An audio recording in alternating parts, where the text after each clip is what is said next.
Asked to read and to share a little bit about this wonderful book, having known Pippa and Myra for over 20 years and been part of Quo in Leeds and then Quo nationally, and now currently with Pat serving on WOW, which is Women's Ordination Worldwide. And it's always got me thinking, quite, why do we do what we do? Those days when we get soaking wet at vigils, when we get all sorts of criticism, when we get told in certain churches we can't receive communion. But we do it because of all the reasons we've already articulated. And for me, it's about education. I'm a teacher, and that's what I spent a lot of time teaching to my students. I'm lucky enough to be in a school where they're very interested in women's ordination, and it's very International Women's Week, really talking an awful lot about women's ordination in all traditions.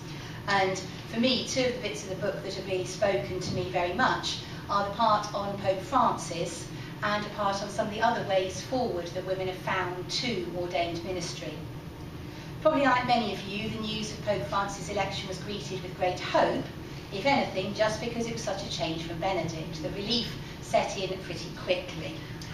Having been on many trips to the Vatican and taken part in various conferences, etc., I still have great hope for Francis. I feel sorry that at the moment he doesn't feel he can dialogue with us on this issue. My last school trip to Italy, we delivered petitions to Pope Francis, and lots of them in Italian, lots of them in English, but sadly we still haven't heard anything. So we keep trying. But I feel that this part of the book really does fill me with hope, so I'd like to read from it. Pope Francis, in his early days as Pope, in an interview A Big Heart Open to God in August 2013, demonstrates a completely different way of thinking from the past. He appears to be acknowledging and facing the problems of the Curia, child abuse, and other areas of deep concern, and it is encouraging new and old, possibly Vatican II or early church ways of thinking. And that was something that really struck me as one who's been concerned for a very long time, as have probably all of us, with a lot of what's going on inside the Curia. And one of the things that really struck me taking a school trip to Italy in 2013 was the change in the Vatican, seeing lots of base communities worshipping, people meeting ecumenically, and all kinds of new communities being present in places where they hadn't been before. And I don't think that would have happened without Pope Francis. He talks about real consultations. Perhaps we haven't quite seen that yet, but talks about the path of collegiality and says the Church still lacks a profound theology of women. That's something that Women's Ordination Worldwide has taken up, and we have been in touch. We went to the Vatican and dialogued with some Vatican officials to try and help the Vatican find a theology of women, because they seem to have trouble doing it. Interestingly, and this is page 44 in the book, he says, the Pope says the Church still lacks a profound theology of women, and it is necessary to broaden the opportunities for a stronger presence of women in the Church. Very interesting, that phrase was left out of the English translation, was spotted in the Italian and quickly reinserted into the document. In 2013, this was quickly followed by Evangelii Gaudium, again an encyclical that if you've read some of it, hopefully that feels a very positive one, where the Pope demands that the legitimate rights of women be respected, based on the firm conviction that men and women are equal in dignity, present the Church with profound and challenging questions which cannot be lightly evaded. But then we struggle, because the next bit says, the reservation of the priesthood to males as a sign of Christ the spouse who gives himself in the Eucharist is not a question open to discussion. In Quo we don't do not open to discussion. As Myra's already mentioned, we do get told off for being open to discussion, don't we? And Myra has certainly had a fairly tough time at times in the Vatican. I certainly had my letters in Latin back in 2005. It happens, but we carry on. So following that letter, we decided we would have our Quo AGM and to talk about opening doors, because doors may be shut, doors even may be locked, but that didn't stop the suffragettes, did it? And it's not going to stop us. So in the tablet, the editor Katharine Salmon wrote, a closed door on women's ordination sounds definitive. But is it? A closed door something is something that can be prized open, or turn its handle. Indeed, might a man entrusted with the keys of the kingdom be exactly the one able to open such a door? Quo's immediate mission is how to recognise the impact of the closed door, how it energises us to help unlock it, and prepare for a future through the open door.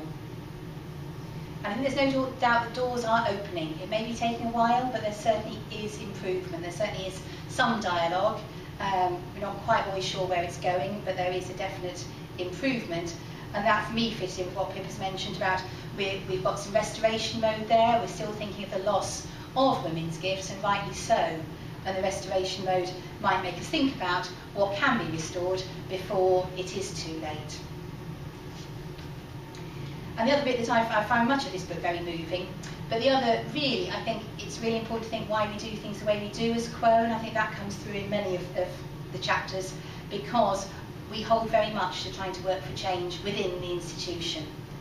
Yet, I think it's also important we learn from what the other groups are doing who may be taking that centre outside the church. And this is an example of the outside becoming the new centre. I recall Victoria, an American Roman Catholic woman priest, telling me that gay people were excluded from Mass in a large United States cathedral. She and others started to say Mass in the street outside for those barred from the building at Mass times. Every weekend, more people started to attend the street Mass, so that these Masses became powerful celebratory welcoming signs of real faith. After a number of weeks, many of those inside the cathedral started coming out to be with those who in the cold of winter were worshipping. The grief and sense of isolation of those who had been excluded from Mass was recognised, and a creative solution was put in place, both being held together in a new equilibrium, which gathered strength and empowered everyone in it who felt pain and excluded. The result seemed more powerful than the starting point. No doubt people oscillated between sadness and going forward and back during this process. Exclusion was not being denied. The outcome was more powerful than if the excluded group had been taken into a private place somewhere for a joint liturgy.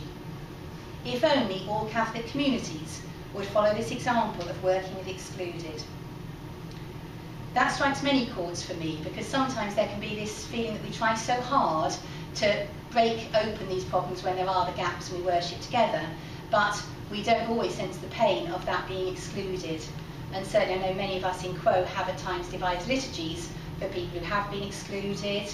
I've been fortunate enough to be involved in blessings of gay relationships and gay marriages, and to feel that that's important for those who feel their marriages are not going to be blessed in church. And as one who was barred from communion following the second WOW conference, I was privileged to find friends, like many in this room, who took communion and shared it with me outside the churches, because that was actually in some ways a more powerful symbol than within, and gave me the strength to, every time I go up to an altar with my arms folded, because priests who know me will not give me communion, and there are many of those in the Leeds diocese, so I feel I am blessed by those who will share that communion outside. I have to say I'm also very blessed with priests who now will give me communion, but I think what we do need to stress in our movement is, there are risks and there are costs, and I think certainly you will read about Myra and Joe Chichester and what they went through in preparing for the first WOW conference in Dublin and the threats they were under. And we experienced, Pat and I were at the third Women's Ordination Conference in Philadelphia not long ago, after a priest who spoke out for supporting gay relations at women's ordination. 2 hours after he spoke, he got the letter of excommunication. So this is still happening under Francis. Let's just not be too nice about Francis's fine. The letters are still coming. It is just we have perhaps more processes as we're challenging those letters. And anyone else who needs help writing letters in Latin, let me know. I have wonderful colleagues who bailed me out from writing to the Vatican. Thank you. Anything anyone wants to ask, or do we carry on, Pat? If anyone wants to comment or ask anything, that's fine, about anything anybody said. This makes me want to cry. Yes. No, but we mustn't. We are strong.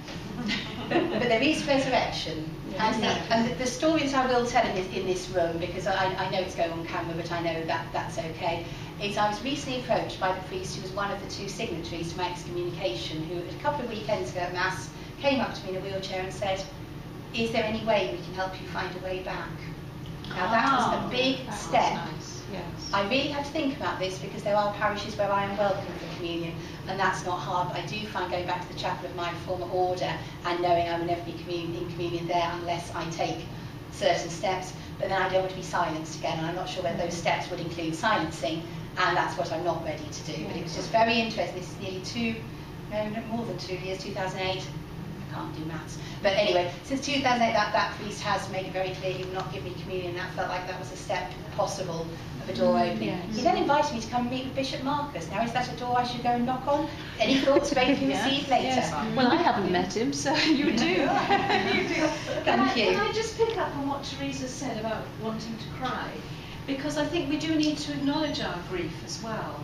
Because if we don't and we suppress it, it comes out in all sorts of destructive and non-creative ways. And in groups as well, we dump it on each other if we're not aware of it.